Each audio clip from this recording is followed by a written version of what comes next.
Seguimos nuestro estudio de la serie llamada El libro de Hechos, la iglesia no adulterada. La iglesia no adulterada. ¿Quién quiere decir por qué le hemos puesto la iglesia no adulterada en nuestra serie del libro de Hechos? It's talking about adultery. Well, sort of. La iglesia no adulterada. Cuando algo no es adulterado, ¿qué es lo que es? Original, Original. que no le cambiaron nada. Ujú. Y no estamos diciendo que así hoy la iglesia se debe de ver en la semejanza de la iglesia del primer siglo, pero debemos esforzar de tratar de hacer mucho de lo que se miró en el primer siglo de la iglesia primitiva. Porque hoy, de hecho, muchas iglesias se han alejado de la verdad de Dios, se han alejado cómo fue que la iglesia surgió con tanta persecución. Con los primeros 12 apóstoles, eran 11 después de Judas. Pero hoy tenemos el ejemplo de la iglesia primitiva para tratar de emular hoy en nuestras iglesias, porque la verdad es que la iglesia hoy se ha alejado de la verdad. Y muchas iglesias hoy no practican mucho de lo que dice el libro de Hechos, cómo se debe de ver la iglesia. No va a haber una iglesia perfecta. Es como una persona, un ser humano, no hay un ser humano perfecto. Pero si la iglesia está esforzando de tratar de ser la iglesia en la semejanza del primer siglo que se mira aquí en el libro de Hechos, vamos a ser una iglesia saludable. So the unadulterated church is the best way to say it in English. So unadulterated means it hasn't changed or nothing's been added to it like the original. Vamos a estar en el libro de Hechos capítulo 20, versículos 1 a 12. Hechos capítulo 20, 1 a 12. Si no tienen Biblias, aquí hay en el pasillo en español y en inglés. Pero antes de comenzar, quiero preguntarles algo. Yo cuando era joven, podía yo conducir, manejar largas distancias. Me acuerdo cuando estaba en el ejército y venía a ver a mi novia, que era Carmen. Venía y conducía desde Georgia, el estado de Georgia, a Texas. Y eran como 15 horas, más o menos. Y manejaba y conducía durante la noche. Y no quiero dar un mal ejemplo aquí, porque en este momento, estas siguientes semanas que está aquí Josías, le estamos tratando de enseñar cómo manejar. Entonces no quiero enseñarle el mal ejemplo. Ya ha manejado varias veces. Y cada vez que él maneja o conduce con nosotros en el carro, estamos orando y bien nerviosos. No, pero sí llega bien. Estoy pidiendo acercarse a Dios por Sí, ¿verdad? En la fe. Me está dando más fe. Pero me acuerdo que cuando yo conducía, manejaba durante la noche y no me dormía, ¿verdad? Y ahora que ya estoy un poco más de edad, ya tengo 25 años, ya no puedo tanto. Entonces todavía puedo conducir y manejar largas distancias, pero trato de evitar de manejar durante la noche. ¿Por qué? Porque yo así me pongo a dormir, me da sueño. Y los ojos. ¿Y qué? Los ojos. ¿Y saben lo que yo hago cuando me da sueño y es en la noche y estoy conduciendo? Yo hago cualquier cosa necesaria para no dormirme. Si está al lado afuera, abro la ventana, saco la cabeza para afuera para que me pegue el aire frío, hasta me doy un pellizcón, me doy una cachetada o dos. Carmen ya sabe. Cuando trabajaba de noche, Le digo, Carmen, háblame toda la noche, no me importa que no tenga nada de sentido de lo que estás hablando. Pero así es como uno le da sueño, ¿verdad? Ni quiero preguntar esta pregunta, pero yo sé la verdad, porque yo los estoy mirando aquí. Mucha gente cuando van a la iglesia y no durmieron bien, o se han tomado no importa que se han tomado su cafecito y su galletita para energía. Yo sé que a mí nunca nadie se me ha dormido en mi predicación, ¿verdad? Ninguna persona. Pero cuando están en la iglesia y está predicando el pastor, nadie se duerme, ¿verdad? Porque yo, no. Pero sucede, ¿verdad? Especialmente que cuando tenemos asientos con colchones. En los tiempos de Jesús no había colchones, había piedras, había montañas, sierras, había zacate. Entonces, con los colchones que tenemos, el aire acondicionado, cafecito, una galletita. Puede suceder de cada cuando yo sé que no me ocurre a mí con mi congregación, cuando están dormidos, la predicación está corriendo. Nunca, ¿verdad? Yo soy culpable también de eso. Y cuando trabajan todo el día, ¿verdad?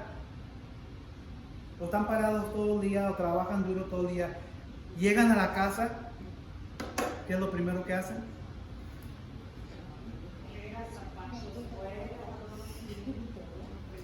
Yo voy a decir la verdad, yo me quito más que eso. Yo lo primero que me quito son Los zapatos, sí, los zapatos.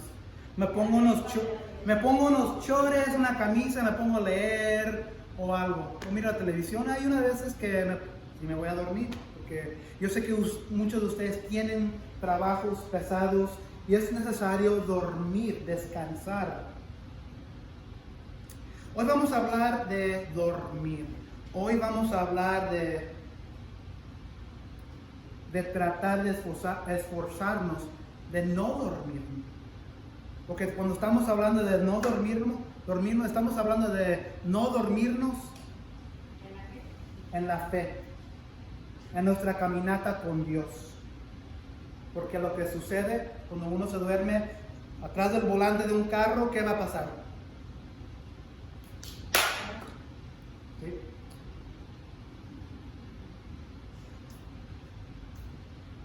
¿Qué va a suceder cuando el oyente se duerme ahí en el asiento escuchando la predicación?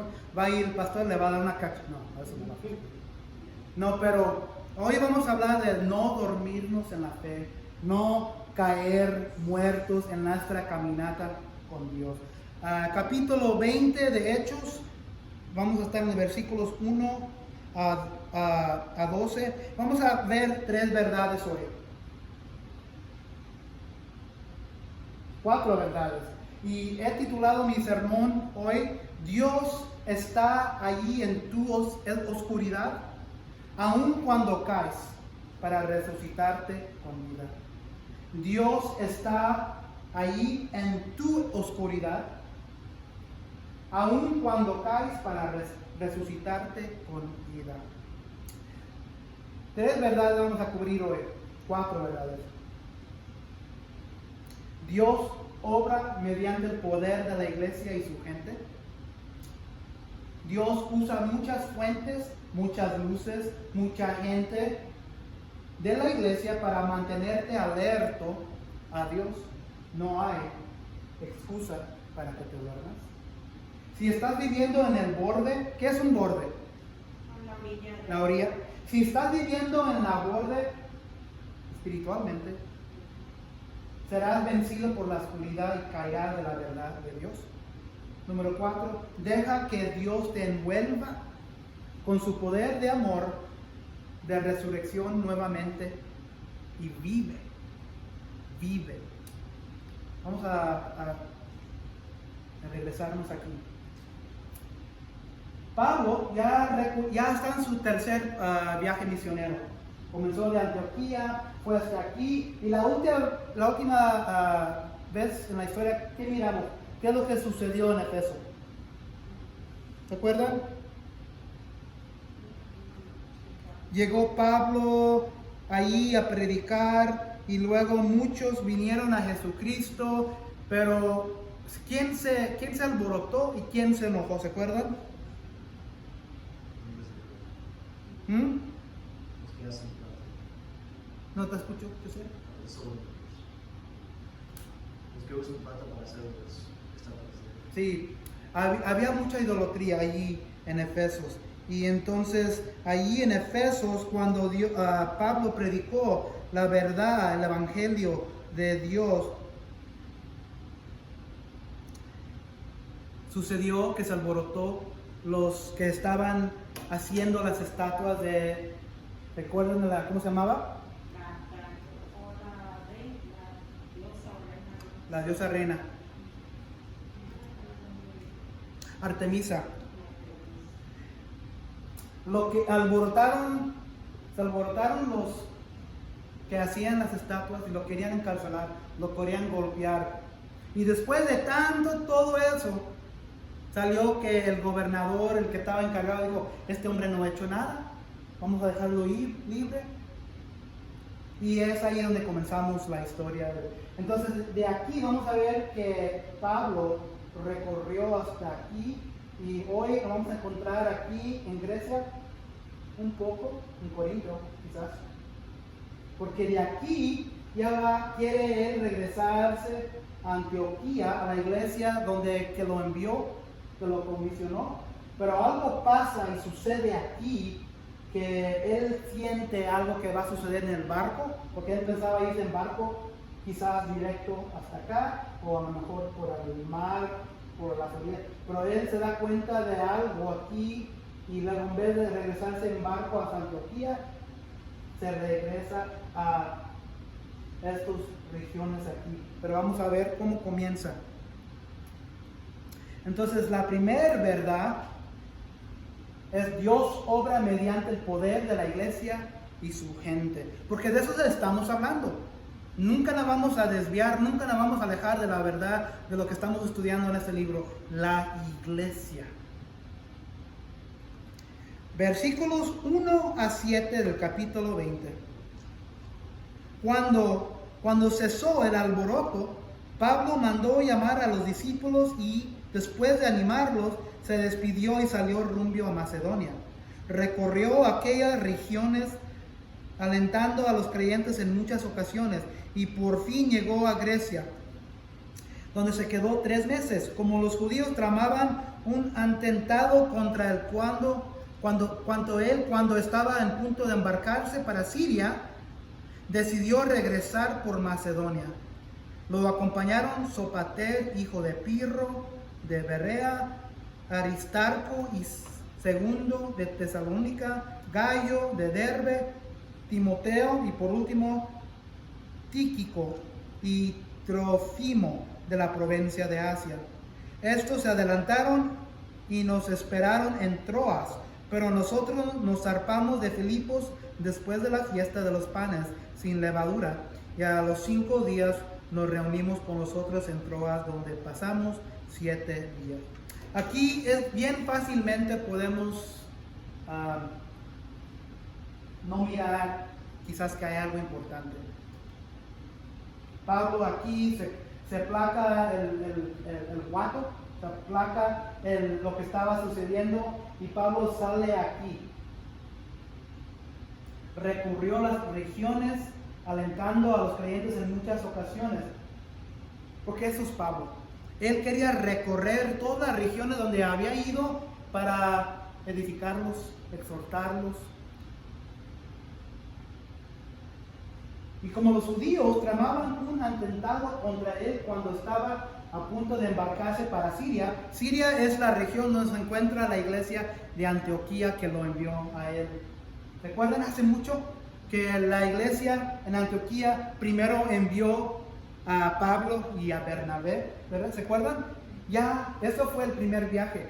Ya aquí está el punto de terminar su viaje misionero número 3. Y ha juntado un grupo de hombres. Y todos estos hombres corresponden a una iglesia, donde él ha formado a grupos de iglesias pequeñas y los trae con él. ¿Se acuerdan de la iglesia en Jerusalén? ¿Se acuerdan? Aquí está la iglesia en Jerusalén. La iglesia madre, ¿verdad? La iglesia original donde comenzó todo con Pedro y donde llegó el Espíritu Santo en el día de Pentecostés, ¿se acuerdan? Y luego después de la conversión de Saulo a Pablo, cuando iba a Tarso, Dios lo convirtió y le abrió los ojos, ¿se acuerdan? Y es aquí en Antioquía que la iglesia madre escuchó que los creyentes o la iglesia en Antioquía estaba creciendo profundamente, ¿se acuerdan? Entonces la iglesia madre en Jerusalén envió a Bernabé a Antioquía a ver si era cierto.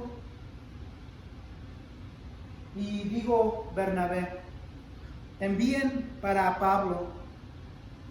Y agarró a Pablo, se encontró a Pablo en Antioquía y miró que era la verdad, era cierto. Entonces ya después de tiempo, la iglesia aquí comenzó a formarse y crecer, aumentarse, y enviaron a Pablo y a Bernabé de aquí. Primer viaje, aquí tienen los 3 viajes, todo este área. Entonces ya el viaje misionero de Pablo ya se va terminando. Y su deseo es ir por estas regiones y luego terminando aquí en Grecia, regresarse a la iglesia madre en Antioquía. Ese era el deseo de Pablo. Pero eso no sucedió. Porque dice aquí, como los judíos tramaban un atentado contra él cuando estaba a punto de embarcarse para Siria. Siria es el lugar, la región donde está la Antioquía. Decidió regresarse por Macedonia. Y Macedonia es todo este área. Entonces, en vez de regresarse por el mar, o quizás cruzar aquí, luego irse por aquí, la orilla del mar, entró directamente a Macedonia. Porque escuchó de un intento que a lo mejor iba a haber algo en el barco que lo iban a enviar para acá, a donde iba a subirse, que a lo mejor lo iban a brincar, a lo mejor lo iban a golpear, a lo mejor lo iban a matar. Entonces, él escuchó el Espíritu Santo y en vez de regresarse, subió para Macedonia. Pero aquí, más importante, lo que quiero que ustedes miren es esto. Lo acompañaron Sopater, hijo de Pirro, de Berea, Aristarco y Segundo de Tesalónica, Gallo de Derbe, Timoteo y por último Tíquico y Trófimo de la provincia de Asia. Estos se adelantaron y nos esperaron en Troas, pero nosotros zarpamos de Filipos después de la fiesta de los panes sin levadura y a los 5 días nos reunimos con los otros en Troas, donde pasamos 7 días. ¿Por qué es importante saber todos estos nombres? ¿Cómo nos va a edificar como cristianos hoy? ¿Cómo vamos a ver algo aquí importante? Que este hombre y este hombre y este hombre y este hombre andaban con Pablo. Lo que quiero que saquemos es esto. Dios obra mediante el poder de la iglesia y su gente. Lo que está sucediendo aquí en estos versículos es que cada de estos hombres representaba una iglesia de todos los pueblos donde Pablo había recorrido. ¿Y saben lo que traían ellos? Traían dinero. Traían dinero porque ¿saben qué? La iglesia en Jerusalén era una iglesia pobre. ¿Se acuerdan? Una iglesia pobre. Entonces, ¿qué mejor manera de que vea la iglesia original, la iglesia madre, que estas otras iglesias que Pablo recurrió acá? ¿Qué mejor manera de que vean ellos en Jerusalén que las otras iglesias están de acuerdo con ellos en apoyarlos?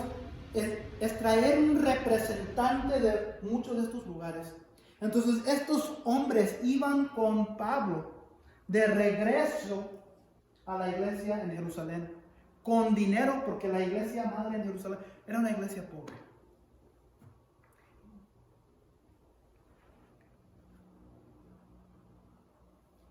Le voy a decir la verdad, cuando yo leí esto, dije, no voy a hablar mucho de eso.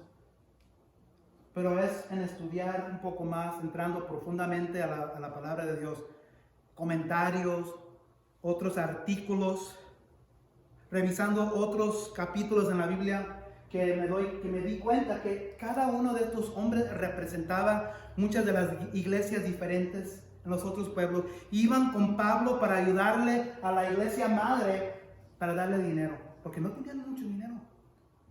Entonces, ¿qué es lo que estaba sucediendo? La iglesia con la I grande se apoyaba entre sí. No importaba que ellos estaban aquí o acá o aquí o por aquí. Estos hombres, Pablo invirtió en estos hombres y vieron la verdad que la iglesia total es la iglesia de Jesucristo. Y no es, sí es una iglesia aquí, pero somos una iglesia. Una iglesia. Somos un cuerpo. Y cada de estos hombres representaba a la iglesia total. Todo eso para decir que sin la iglesia total, la iglesia no puede obrar si no está unido. Y ese es el problema que miramos hoy en día. Que hay muchas iglesias. Y al otro día le estaba diciendo a alguien, no sé si era aquí en este servicio de adoración en inglés. Cuando llegamos a Oklahoma miramos muchas iglesias en cada rincón, cada esquina. Y dije, seguramente Dios está en este pueblo, está en Oklahoma City, pero la verdad que ya tenemos 6, 7 años aquí, yo digo que eso no es la verdad. Hay muchas iglesias, pero no se apoyan, no se unen, no se ayudan. Nosotros tenemos la bendición, como iglesia aquí hispana, en Iglesia Bíblica al Reno, de estar conectada a la iglesia madre, la iglesia Houston Church. Pero me gustaría pensar que no nomás estamos conectados a Houston Church, estamos conectados aquí, United Wesley Methodist, estamos conectados a una iglesia acá, estamos conectados a Comunidad Bíblica en Puebla, México. Somos una iglesia, y deberíamos ser una iglesia unida. Y estos hombres que iban con Pablo, iban para representar su iglesia, que ellos representaban en sus regiones, y para que la iglesia madre, la iglesia original, mirara, ciertamente la iglesia esta está con nosotros, están unidos con nosotros. Y si no estamos unidos, no podemos obrar en el poder de Dios. Sí, podemos ser una gente, podemos ser una iglesia, pero si queremos cambiar el mundo,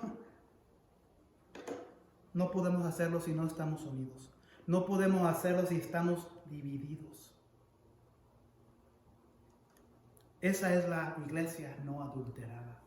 Estos hombres iban con Pablo de regreso a Jerusalén para decirles, nosotros estamos contigo. No nos importa que están batallando con las finanzas. Todos estamos de acuerdo. ¿Se acuerdan los primeros 3, 4 capítulos? Cuando habían bastantes señales y los apóstoles estaban, el Espíritu Santo estaba obrando poderosamente. ¿Qué es lo que estaba haciendo la gente? ¿Se acuerdan? Se estaban convirtiendo algunos. Estaban convirtiendo bastante. Pero que los que no tenían, ¿qué es lo que estaba sucediendo? Mucha gente que no tenía en la iglesia, ¿se acuerdan? Se compartían. ¿Se acuerdan? Se compartían. Entonces los que no tenían, los que tenían, le daban. Y no había ninguna necesidad. Capítulo 2, capítulo 3, capítulo 4. Y ahora vamos al capítulo 20 y Lucas, el autor de Hechos, nos está recordando, la iglesia sigue en el mismo sentido. La iglesia original, así fue como surgió, y ahora 20 capítulos después, porque ya aquí en este capítulo ya ha ocurrido como unos 15, 20 años. Y está diciendo aquí Lucas, así es como se debe de ver todavía la iglesia, y así es como se debe de ver la iglesia ahora. Tenemos que estar unidos como el hilo que se cose junto, para que Dios obre mediante el poder de la iglesia. Porque si la iglesia no tiene poder, no puede hacer nada. Y estos hombres estaban unidos. Esa es la verdad número 1. Y otra cosa que quiero decir, si no están en sus Biblias, si no están en la palabra de Dios, no pueden sacar así esos tipos de verdades. No tienen que ser un pastor, no tienen que ser un anciano, no necesitan que ser diácono, no necesitan que ser un líder de la iglesia para poder estudiar sus Biblias. Porque si podemos sacar eso, ser unidos, representar a la iglesia, apoyar a la iglesia de estos últimos versículos de aquí. Por eso quiere Dios que estemos en su palabra, para poder sacar esos tipos de verdad. Porque para mucha gente estos son nombres de hombres y es todo. Pero es allí donde podemos sacar la verdad de Dios, cuando estamos enterrados en la palabra de Dios. Verdad número 2, Dios usa muchas fuentes, muchas luces, mucha gente de la iglesia para mantenerte alerto a Dios. No hay excusa. Fíjense el versículo 7 a 8. Fíjense lo que dice aquí. El primer día de la semana nos reunimos para partir el pan. Como iba a salir al día siguiente, Pablo estuvo hablando a los creyentes y prolongó su discurso hasta la medianoche. En el cuarto del piso superior donde estábamos reunidos había muchas lámparas. Ok, Joel, es un cuarto. Pablo está hablando un discurso. Tarde en la noche, está oscuro, medianoche, primer día de la semana. Están comiendo en compañerismo, partiendo el pan.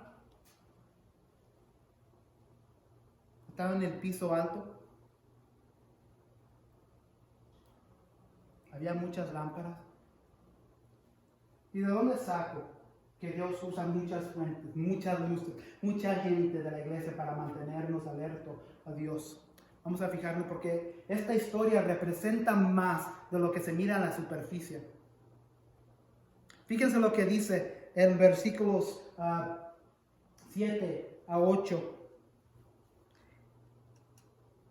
Como iba a salir al día siguiente, Pablo estuvo hablando. Vamos a suponer que aquí Pablo es una representación de Dios. Sí, es un hombre, pero Pablo también en un sentido representa a Dios. Porque él es un hombre piadoso, él viene con la verdad, él es una figura de Cristo. Pablo estuvo hablando a los creyentes. ¿Cuántas veces Dios nos habla a nosotros en nuestras vidas? ¿Y cómo nos habla Dios en nuestras vidas? ¿Hay una manera que Dios nos puede hablar o hay varias? ¿Nos habla Dios solo por medio de su palabra? También por hechos.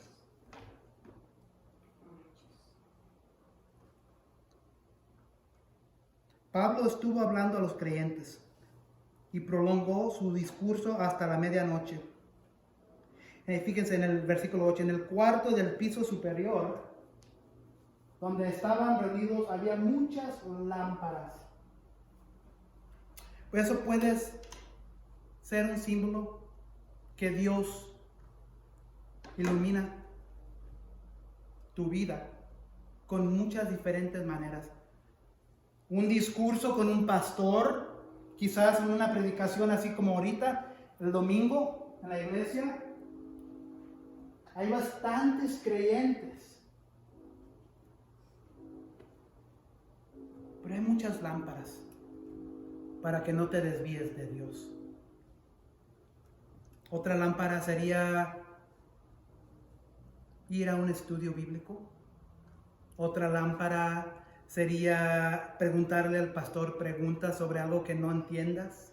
Otra lámpara de verdad sería estar aquí en la iglesia. Otra lámpara de verdad sería leer tu Biblia. Otra lámpara de verdad que Dios puede usar para abrir tus ojos es estar arrodillado orando a Dios.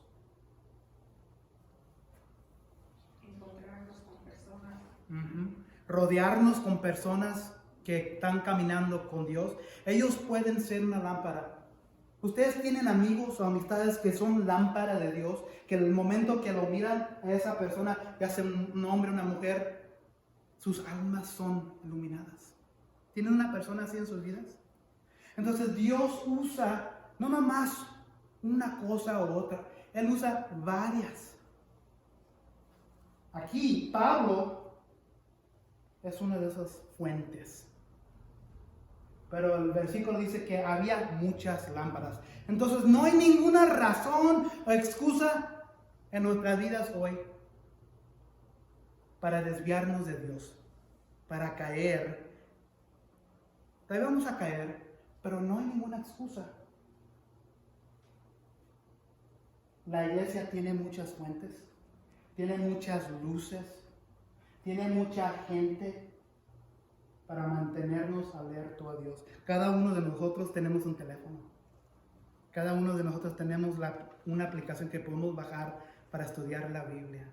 Cada uno de nosotros podemos ir a la biblioteca, sacar comentarios de la Biblia. Cada uno de nosotros tenemos a alguien donde podemos ir y a preguntarles, ¿qué es lo que significa esto? No entiendo. Cada uno de nosotros tenemos una manera de escuchar una predicación, ir al Facebook. Cada uno de nosotros tenemos la oportunidad de estar en un estudio bíblico. Cada uno de nosotros tenemos la libertad en un país de libertad que no nos va a perseguir. ¿Entendería si viviéramos en China? ¿Han escuchado de China, lo que está sucediendo en China? Están matando a los cristianos. De hecho, la iglesia en China, que va aumentándose bastante, va creciendo bastante, pero ¿sabe dónde se encuentra la iglesia cristiana en China? Abajo, a las escondidas, enterradas abajo de la tierra. Le dicen the underground church, la iglesia bajo la tierra. Porque tienen que esconderse para no ser perseguidos por el gobierno de China. Y ahora está sucediendo también en Canadá. Están arrestando a pastores, echándoles a la prisión porque se están congregando.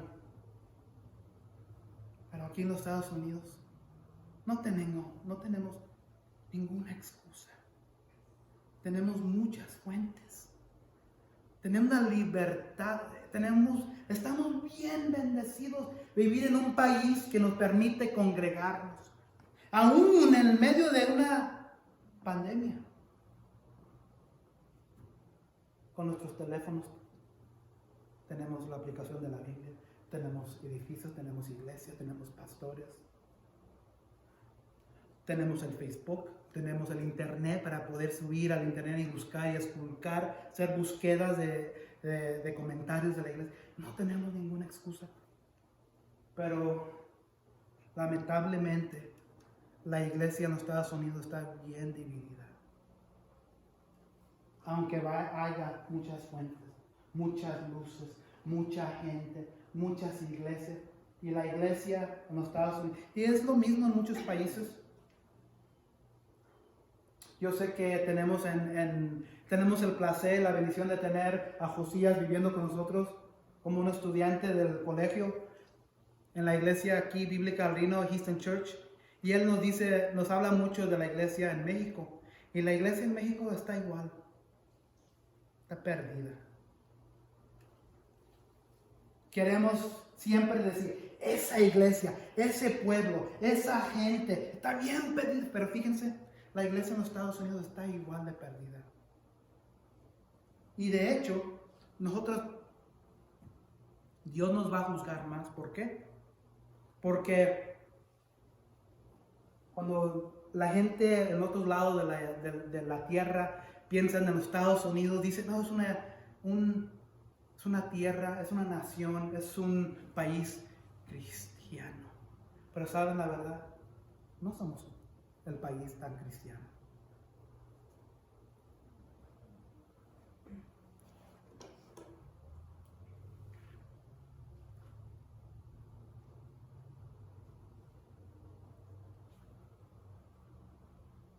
Si estuviéramos en una isla sin gente, y tendrían nomás este libro, tendríamos todo lo que necesitamos para caminar con Dios y para acercarnos a Dios.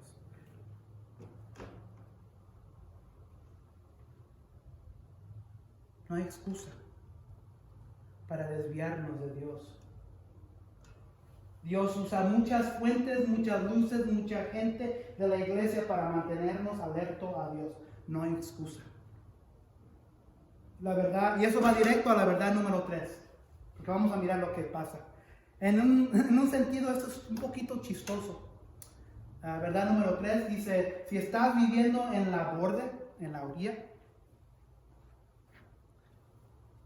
serás vencido por la oscuridad y caerás de la verdad de Dios.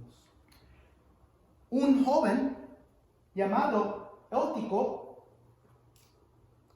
en estudiar el pasaje, lo que pensaban muchos los comentaristas piensan que en el pueblo judío, un varón adulto judío era de la edad de 9 y para arriba. Entonces, pero estudiando el pasaje, este jovencito estaba quizás la edad de Josías, ya era un hombre. Un joven llamado Eutico, que estaba sentado en una ventana, comenzó a dormirse, mientras el gran Pablo, yo quiero agregarle aquí, el gran Pablo, el gran evangelista, el gran hombre de Dios, porque Pablo nomás no era un hombre, ¿verdad? Pablo era un hombre poderoso, lleno del Espíritu Santo, y él sanaba a gente. Pero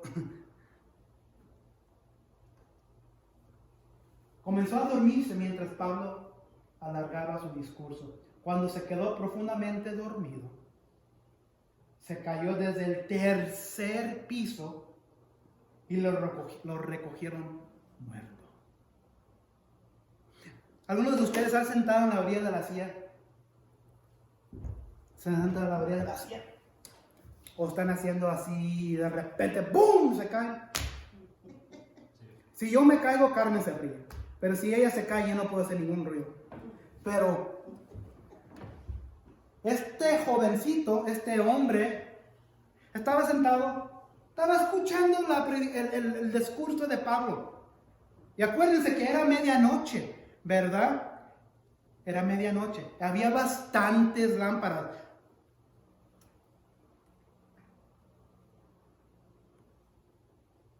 Medianoche. Otro símbolo. Este mundo está en la oscuridad. Y este hombre, este jovencito, mientras Pablo hablaba en su discurso, aunque habían bastantes lámparas, estaba bien iluminada el cuarto, estaba hablando el gran evangelista de Pablo, no importó. Se cayó de la ventana del tercer piso.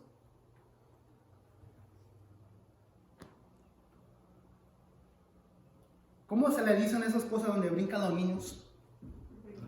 Brincolín. En esos días no había brincolines. No había almohadas. Quizás si había un poco de agua, quizás a lo mejor hubiera sobrevivido, pero este cayó muerto en el piso. Si yo me caigo de aquí, del segundo piso, yo me voy a lastimar. Quizás hasta me muero. Depende de cómo caigo. Si caigo de cabeza, me voy a morir. Este hombre cayó del tercer piso. Y todo en esos días, los romanos eran conocidos por hacer todo de cemento. Todo, sí. Pero en este sentido yo creo que todo el piso era tierra o tierra fuerte o era cemento. Cayó del tercer piso de la ventana porque estaba sentado en la orilla.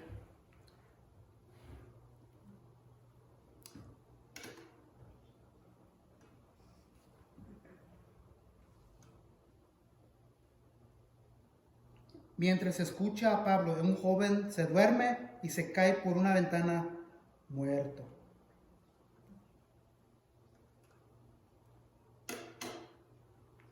Estamos viviendo en un mundo de oscuridad. Esa es la medianoche. Estamos viviendo en un mundo donde no hay mucha luz. Pero ¿saben qué? Tenemos la fuente de luz, la palabra de Dios. Tenemos a hombres piadosos en las iglesias.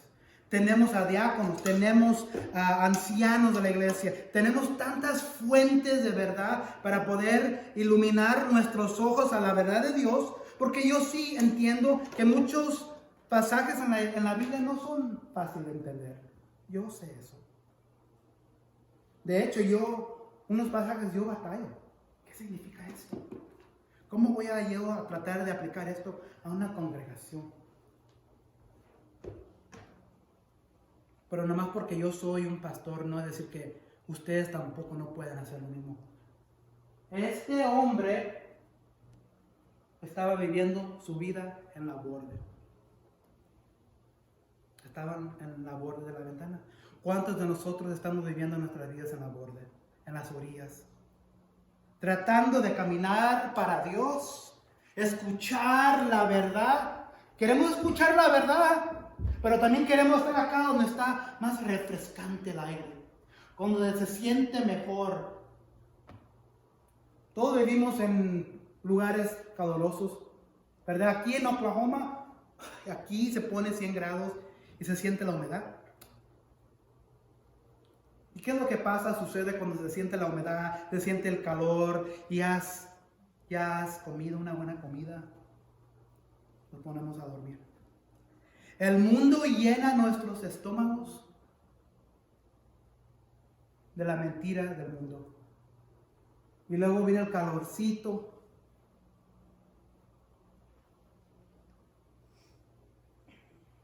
Y nos quiere dormir. Este hombre estaba en la orilla de la ventana, escuchando a Pablo en la oscuridad, pero ¿cómo se va uno a dormir? Escuchando al gran Pablo. ¿Cómo se van a dormir escuchando a un gran evangelista? Puede suceder, sí. Hasta es posible que ustedes se puedan dormir, porque yo no lo sé, claro. Pero este hombre tenía en su presencia al gran Pablo. Había bastantes luces, había bastante gente. Era oscuro. Creyentes, hermanos, hermanas, estamos viviendo en tiempos oscuros, pero no hay ninguna excusa porque tenemos todavía aún hoy la luz, la palabra de Dios que ilumina nuestras vidas, que ilumina la verdad. Pero no importa muchas veces porque ¿sabe qué? Todavía caemos, ¿verdad? Y muchas veces en nuestras vidas estamos batallando con esto o esto. Quizás es un pecado aquí, un pecado acá.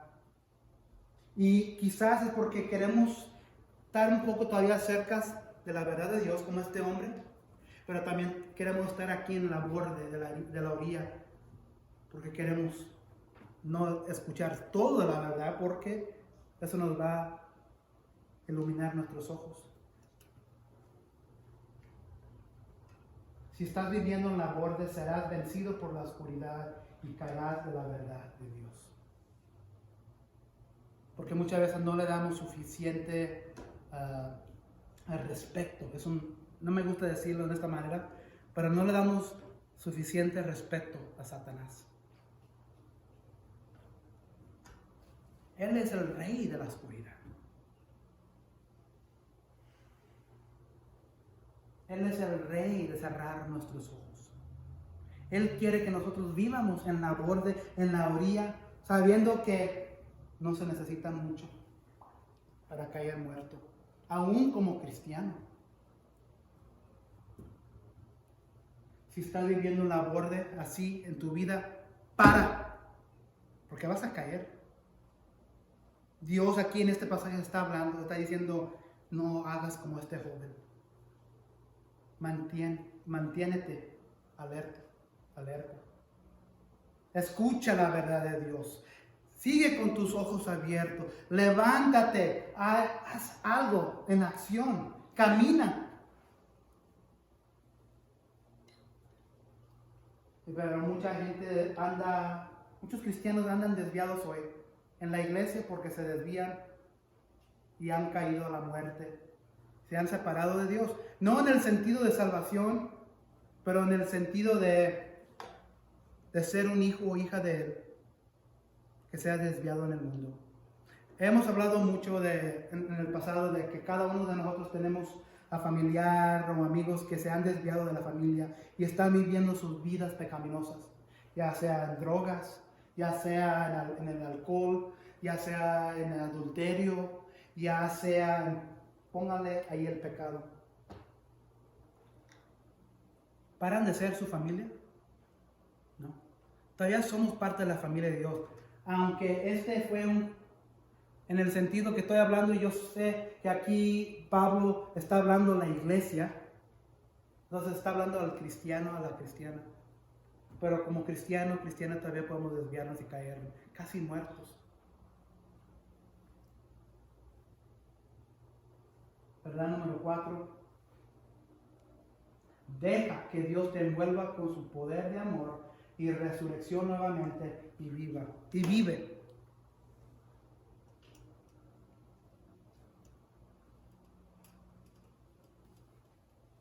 Versículo 10. Pablo bajó.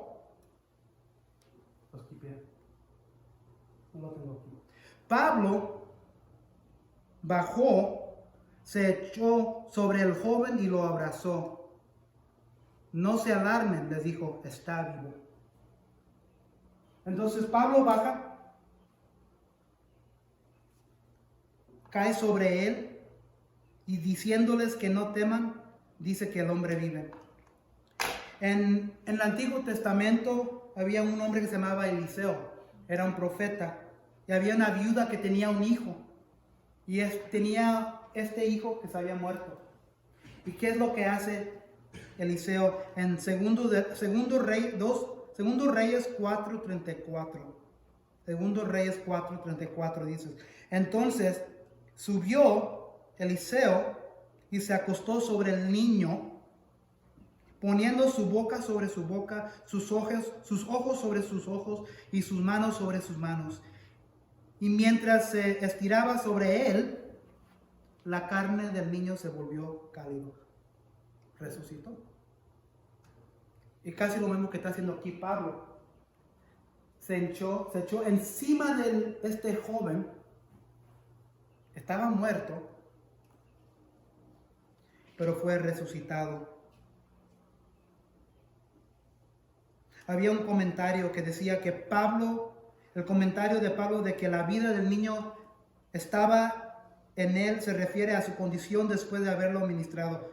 Lucas no habría dedicado espacio a resucitar a alguien que aparentemente estaba muerto.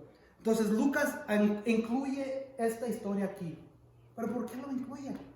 No podría haber incluido porque había otras obras que el apóstol Pablo y los otros apóstoles habían hecho y no los ponieron en la Biblia.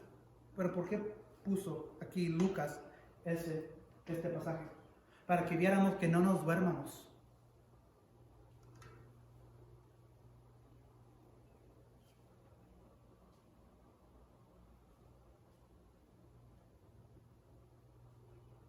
Como dije, Pablo es una representación de Cristo, es un símbolo de Cristo, es una forma de Cristo. Entonces, si estás caminando y has caído y te sientes bien muerto, te sientes sin fuerza, te sientes que no tienes vida, que te has rendido, que tu vida se te ha salido de tu mente, de tu cuerpo, ya no puedes más. Como este hombre ya no podía más, estaba muerto. Deja que Dios te envuelva con su poder de amor, de resurrección nuevamente y vive. Muchos de nosotros estamos tratando de esforzarnos en regresar la energía de nuestras almas, de poder alimentarnos, porque nos hemos alejado de Dios y estamos viviendo en el mundo, estamos escuchando algo del mundo, estamos viviendo como no cristianos, estamos pecando, viviendo una vida pecaminosa, tratando de regresar al mismo sentido donde estábamos antes con Dios. Estamos haciendo todo posible en vez de dejar que Dios nos envuelva con su amor. En el mismo sentido que Pablo se envolvió sobre el niño. Fíjense lo que dice el versículo. Pablo bajó, se echó sobre el joven y lo abrazó. Lo abrazó.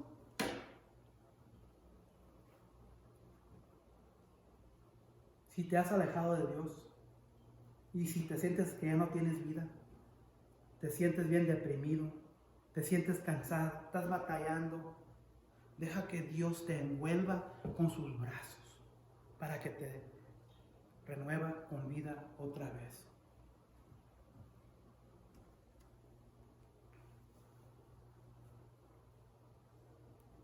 Luego volvió a subir, Pablo, partió el pan y comió. Siguió hablando hasta el amanecer y entonces se fue. Al joven se lo llevaron vivo a su casa para gran consuelo de todos.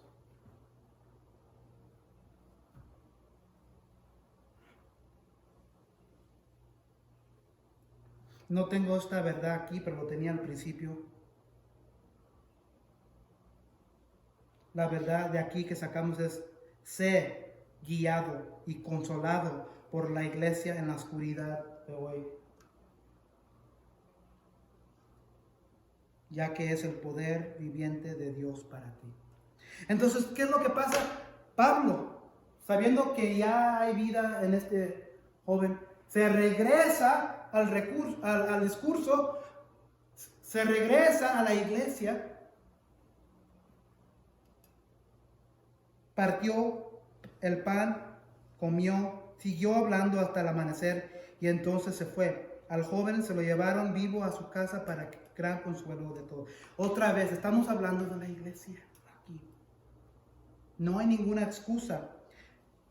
Hay que ser guiado y consolado por la iglesia en la oscuridad de hoy, ya que es el poder viviente de Dios para ti. Sí, la Biblia tiene mucho poder para ayudarnos, bastante. Pero ¿saben qué? Cada uno, háganse así, tóquense. Cada uno de ustedes representa la iglesia. La iglesia no es este cemento, no es esta madera, no son estos bloques de piedra que estamos aquí. Ustedes son la iglesia afuera. Entonces, cuando Pablo se va, la iglesia sigue allí para este joven. Yo no sé cuántas veces yo he sido guiado y consolado por algunos de ustedes en la oscuridad de hoy.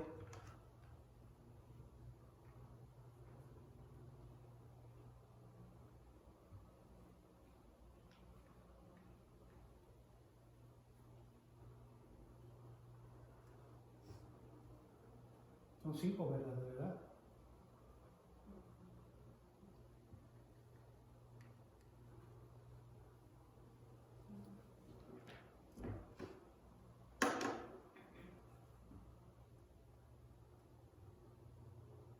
La iglesia está aquí para una razón.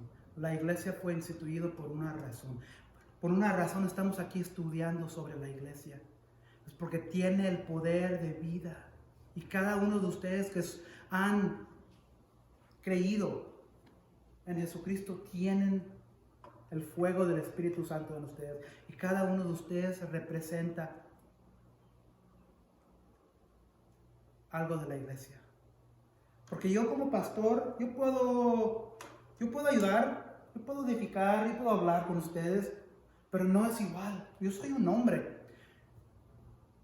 Yo le doy gracias y soy bien bendecido que yo tengo una esposa que puede hacer mucho de la iglesia aquí que yo no puedo hacer, porque yo no soy mujer. Ella puede edificar, ella puede ayudar, ella puede consolar a las mujeres en una manera que yo no puedo. Y en el mismo sentido, cada uno de ustedes tiene un don Quizás ni lo saben, pero dice la Biblia que cada un cristiano tiene un don. Y aquí lo que sucedió en estos últimos 2 versículos, la iglesia se llevó al joven a su casa para gran consuelo de todos. Tenemos a la iglesia para ser guiados, tenemos a la iglesia para ser tener gozo. Tenemos a la iglesia para ser consolado. Dios está ahí en la oscuridad, aun cuando caes para resucitarte con vida. Este hombre, cuando he leído esta historia bastante veces, cada vez que lo leo me río, porque puedo imaginar este hombre joven, muchacho, sentándose, escuchando a Pablo y como siempre nos pasa, durmiéndose en la orilla de cayendo muerto. Pero la verdad es muy seria. No deberemos permitir que la oscuridad nos envuelva. No deberemos permitir que el diablo nos saque de la verdad. No deberemos permitir que el diablo nos ataque. No deberemos permitir que caigamos muertos en nuestra caminada con Dios, porque no hay ninguna excusa. Dios está ahí en la oscuridad, aun cuando caes para resucitarte con vida. Padre Celestial, gracias por este pasaje. Muchos de nosotros hemos escuchado, estudiado, leído este pasaje, pero que sirva como un recordatorio para cada uno de nosotros, incluyendo a mí, Señor, que no deberemos permitirnos dormirnos espiritualmente de la verdad de tu palabra, de la verdad que Dios quiere, que tú quieres que nosotros caminemos contigo, que tú quieres que la palabra sea arraigada a nuestros corazones, porque el diablo quiere que nosotros nos duermamos, el diablo quiere que nosotros caminemos en la orilla. Este mundo que vivimos está oscuro, es medianoche. Y tú eres el rey el Satanás es el rey de la oscuridad. Y él quiere conquistarnos con la oscuridad. Él quiere conquistarnos con durmiéndonos. Él quiere conquistarnos en que caigamos. Padre Celestial, te pedimos que Jesucristo sea nuestra guía, que la iglesia sea nuestra guía. Y cuando se pongan nuestros ojos bien cansados, que miremos al autor de nuestra fe, el que termina todo en nuestras vidas. Te pedimos todo esto en el nombre de Dios Jesús. Amén y amén.